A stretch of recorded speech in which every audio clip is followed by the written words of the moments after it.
Justin Candido, Tommy Tapel, Mark Pogado, Jerwin Dwight Obina, Raymond Castro, and John Lloyd Gaza. Yan ang mga kalahok natin para sa CHA Underbone 155 Street Legal. Guys, ang title natin ay CHC. Sila ang isa sa pinakamagandang gears or suit na mabibili nyo, guys. Available yan dito sa TSR Championship 2026. Pwede nyo i-visit ang kanilang booth. Nandiyan lang sa baba. Check out nyo yung mga suit nila, mga boots. Meron din silang gloves, meron silang slider, at meron din silang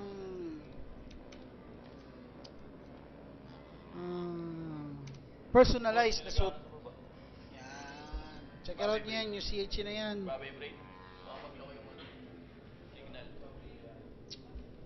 So, P1 natin is Aljon Valencia.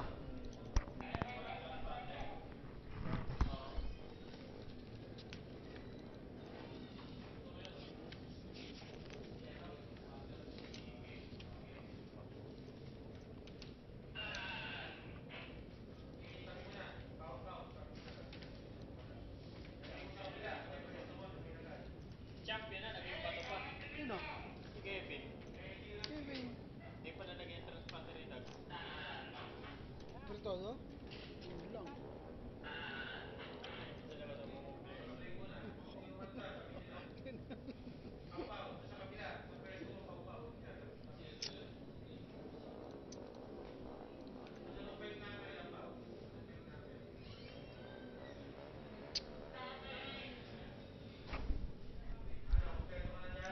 P1 for Aljon Valencia, bike number 91 of Corsa Race Power Racing Team.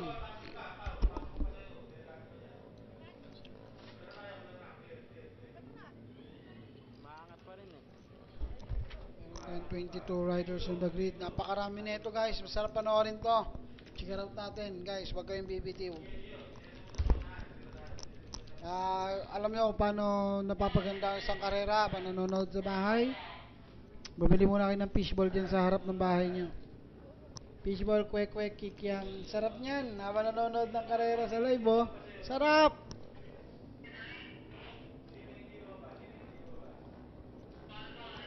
Bonus na kung meron pang dynamite. Aray ko!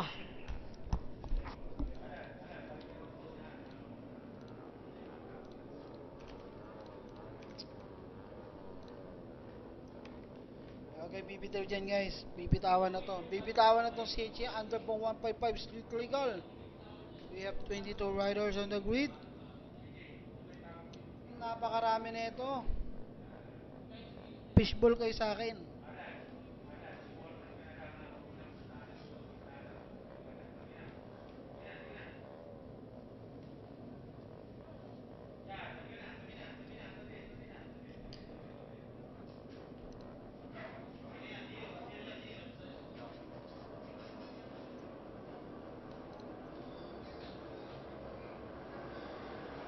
What a good start for the CHA Underbone 155 Street Legal. Ang daming kasali, guys. Ang sarap manood niyan habang tumutuhog ng fishball, oh. May sawsawang matamis na kasuka.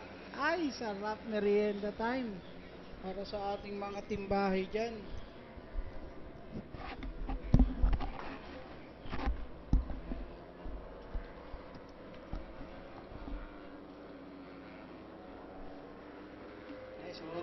Ang ganda panoorin, guys, dito sa Tarlac Circuit Hill. Nako, kung nagagandahan na kayo habang nanonood dyan sa mga cellphone nyo, sa laptop nyo, pero kung nandito ka ngayon, personal, ay nako. Kaya minsan, guys, i-goal nyo rin sa sarili nyo na sana one time makanood kayo ng live na karera ng TSR Championship. Ganda dito, guys. Libreng inipit.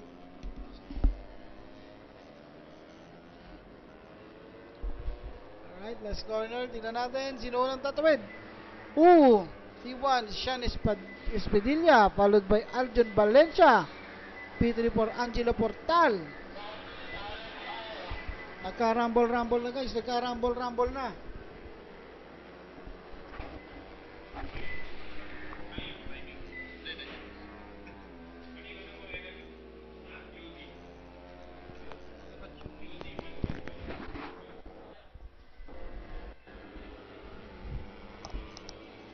Maganda. P1 is Sean Espadilla with the best time of 1 minute 11.8 seconds. Followed by Aljon Valencia. Tingnan natin guys kung anong mangyayari, kung anong magaganap dito. Napakarami nila. Tingnan natin kung sino magbabakbakan.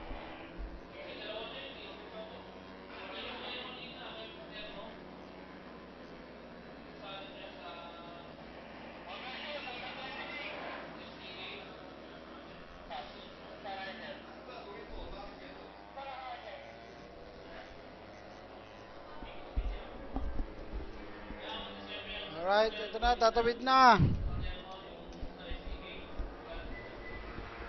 Still P1 pa rin. P1 na si Aljon Valencia, followed by Sean Espadilla, and P3 is for Kenji.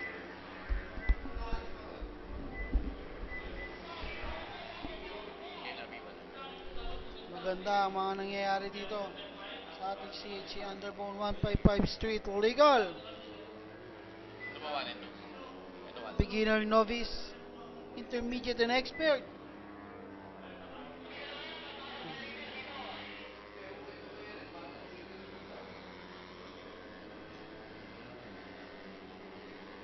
Kita ko si Russell J. Harlego versus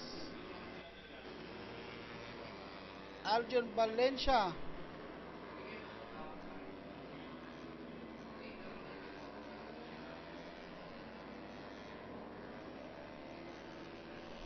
Parang nangyari na to kanina guys ah. Parang nangyari na to kanina.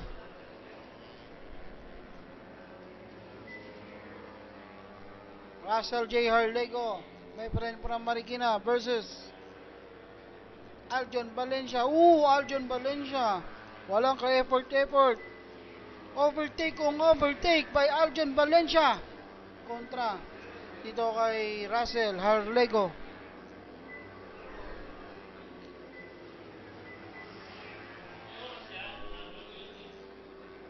Medyo alagwa na to guys. Medyo breakaway na tong dalawa.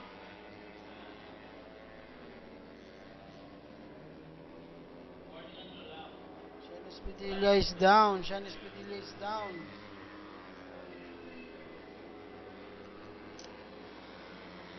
Aljon Valencia versus Russell J. Harlego. Tignan natin kung kayang ibalik nito ni Russell sa kanyang first position.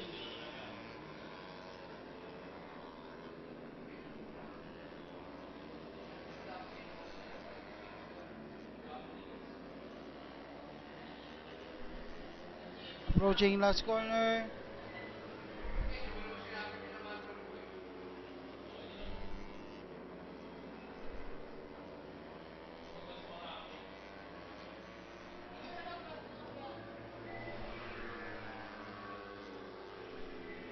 Angelo Portal for P3.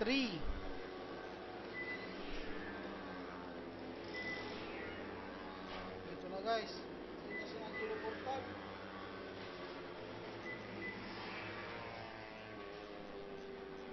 Aljon Valencia pa rin is our P1, followed by Russell J. Harlego.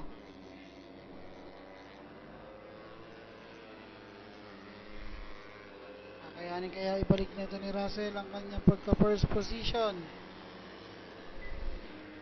Pero si Aljon Valencia medyo lumalayo na. Means umuupak na itong si Aljon Valencia. Pero titignan natin, huwag natin masyadong maliitin ang kayang gawin ni Russell J. Harlego.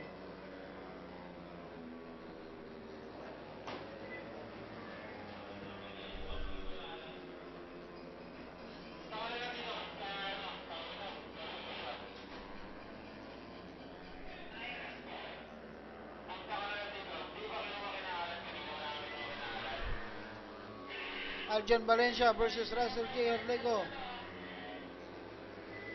Onti lang yung gap nito guys. 0.8 seconds gap lang. 0.8 seconds gap.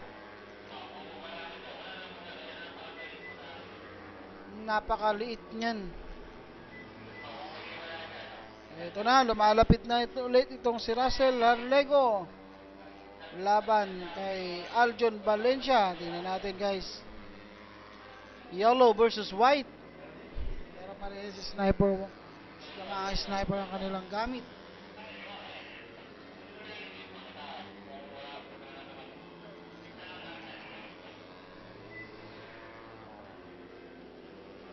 John Valencia pa rin ang nauna. Pinipilit pa rin ni Russell Harlego makakuha. Ito na ba? Nakayanin na kaya ni Russell makuha itong si Aljon Valencia. Tingnan natin, approaching second corner. Russell J. Harlego umuupak na. Ito na si Russell J. Harlego. What a inside for Russell J. Harlego. Russell is now on P1. Aljon is now on P2. Napakabilis ang pangyayari nun, guys. Grabe. Napakaganda ng overtake nitong ni Russell Harlego, my friend from Marikina.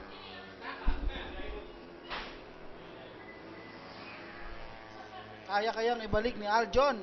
Medyo na-challenge na ang ating late legend Aljon Valencia.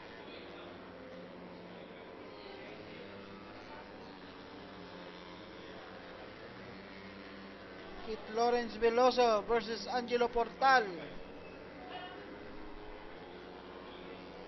Subalit ito pa rin si Russell Harlego. P1 pa rin, followed by Aljon Valencia. Ito na. Parang pumorma na to si Aljon Valencia. Pa-overtake na to, guys. Pa-overtake na to, guys. Pa-overtake na. Hindi binigay ni Russell kanyang linya. Still Russell on P1, followed by Aljon Valencia on P2. P3 is Kenji. P4 is Angelo Portal. Angelo Portal is now on P3.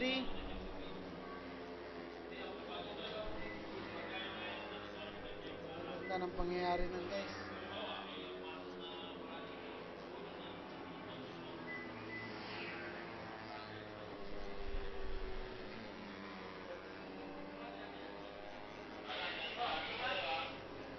Russell Harlego. Medyo dikit na guys itong si Aljon Valencia. With a 0.2 second gap. 0.2. At ito na. Mas lumapit pa, guys. Mas lumapit pa. Overtake na kaya itong si Aljon Valencia. 2 laps to go, guys. 2 laps to go.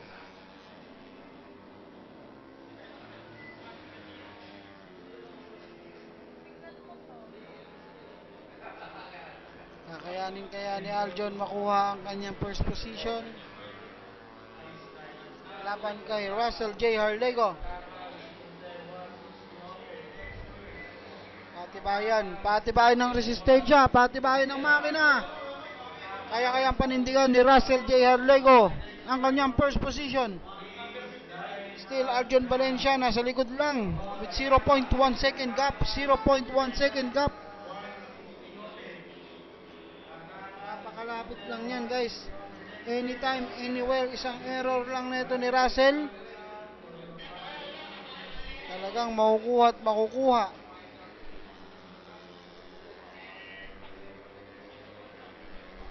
Alright, last lap to go. Last lap, guys, last lap. Na natin kung kaya pa kunin ni Aljon Valencia. Kukunin na kaya ni Aljon?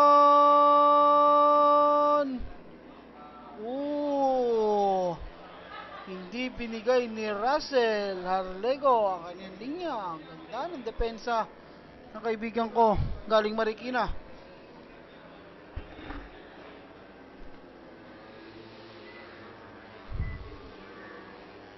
Saan kaya kukunin nito ni Aljon?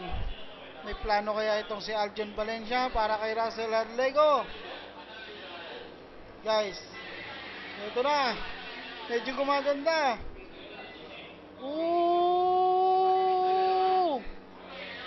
Wala. Hindi nakuha ni Aljon, guys. Ganda ng pagkakadepensa ni Russell doon. Nice move by Russell J. Harlego. And your CHC Underbone 155 Street Legal winner, Russell J. Harlego, my friend from Marikina. led by Aljon Valencia and P3 for Angelo Portal. Ganda ng laban na yun, guys. Congrats sa lahat ng sumali, sa lahat ng bumuo ng grid para sa ating CHE Underbone 155 Street Legal. Mabuhay po kayo. Kita-kits tayo next leg.